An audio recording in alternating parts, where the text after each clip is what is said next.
दादा, हं. आजच्या समाजामध्ये, आजच्या प्रत्येक खेड्यामध्ये, हां.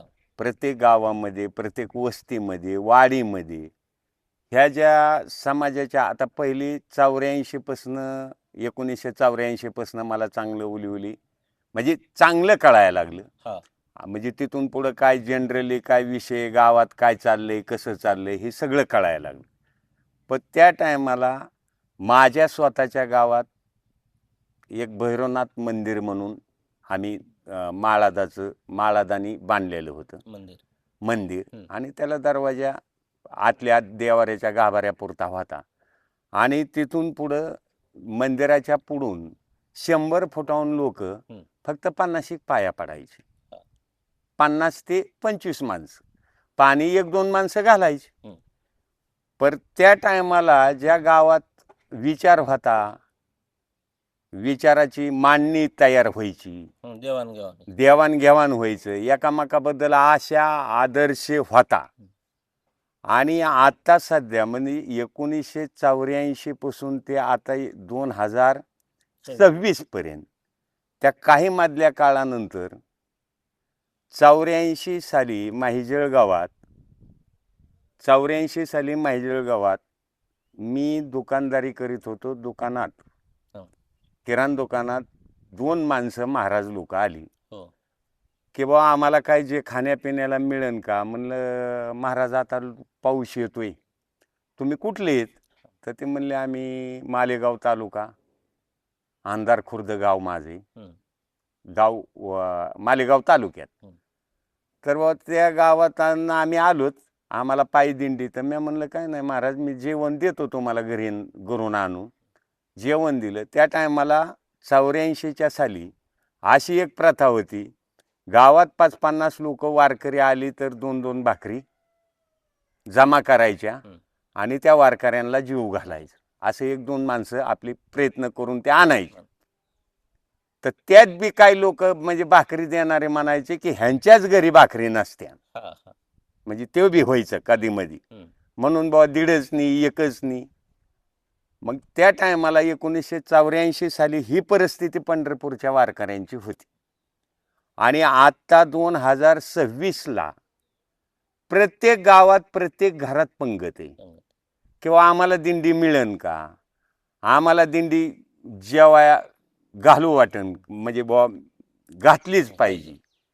तर मग त्या काळात 100 मग नाही, दुसऱ्या साली मला त्या महाराजांचं पत्र आलं आणि मी दिंडीचं म्हणजे माझे आमचे पाहुणे होते वाघमोडे म्हणून. तर त्या पाहुण्यांनी दिंडीला बुंदी करायचं ठरवलं 10 माणसांना. आणि 10 माणसांना लाडूचं जेवण वारकऱ्याला केलं, म्हणून त्या गावात थोडा थोडा परिणाम झाला. आयला मला मिळेल का, नाही तर मी भागीदारी होतो. असं करू आज तगाय दिंड्या माहिजळ गावमध्ये 100 जेवत्यात, 100 दिंडी जेवती. म्हणजे गाव एवढं मोठ्या प्रगतीला गेलं. ज्या भैरवनाथाला 25 माणसं पाया पाडायची, त्या भैरवनाथाला अख्खं गाव पाया पडते, दररोज त्यांच्यापाशी जाते. पर त्या गावात थोडा काही बदल व्हायना, जसा पूर्वीचा होता तसा व्हायना. आता परिस्थिती अशी होती की कुणाच्या घरी जनरली हा विषय म्हणजे जनरल आहे, आपलं जनरल बोलतो आपण, की बा एखाद्याच्या मुलीला पाहुणा आलं तर त्या मुलीला शिकडच विचारायच्या ऐवजी एखाद्या मुलाला पाहुणा आलं तर बुवा त्या गावातला चौक म्हणा, दुकान म्हणा, किराणा म्हणा, थांबायची टिकडी म्हणा, नाही तर तंबाखू खाऊन थोकायची टिकडी म्हणा, तिथं 5-10 माणसं असतील. ते म्हणतात बुवा चांगली प्रतिष्ठित माणसं, राम राम राम राम, आली गेली. आयला ती ह्याचा मुलगा काय करतोय, की बुवा आमची मुलगी द्यायची, तिथं द्यायचा चाललंय आमचं. तर ह्या माणसानी शब्द बोलायचा नाही, एक शब्द बोलायचा नाही. त्यांना सांगायचं नाही त्यांच्याबद्दल काही वाईट नाही सांगायचं आणि चांगलं नाही सांगायचं, फक्त होट काढायचा.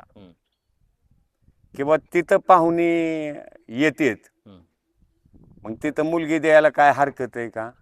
ह्यानी फक्त 2च शब्द वापरायचं, तुमचं तुम्ही बघा बुवा, आणि होट बाजूला काढायचं की बस. मुलीचा बाप जातच नाही तिथं.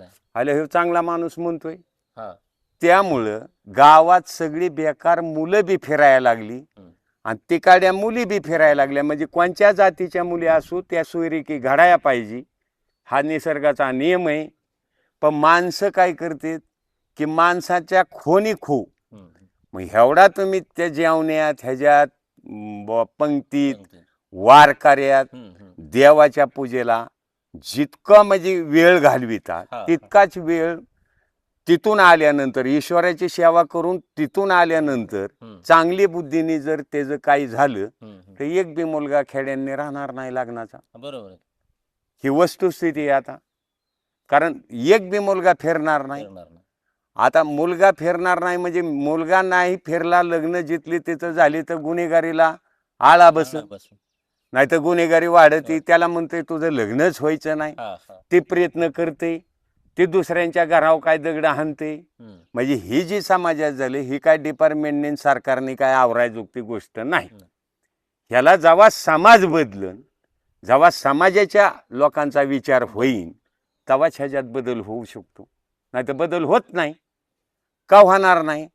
तर ह्याच्याच मनातला मोठा दोष आहे ना, हा विकल्प जाऊ शकत नाही ना.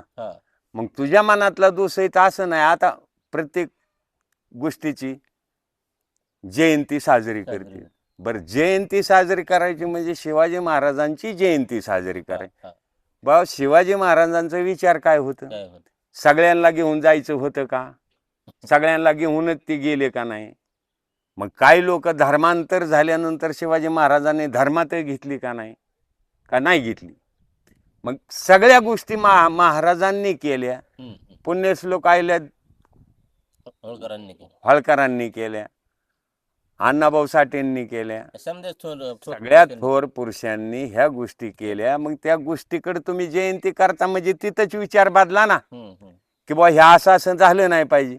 जयंती फक्त पब्लिक पुरती आणि तिथलं आतलं राजकारण मात्र वेगळेच आहे. मग त्यांची जयंती करण्यात ती दुःख होती. पुतळा सुद्धा दुःख व्हायला लागली. आता सध्या जयंती करते आणि विचार मात्र वेगळी.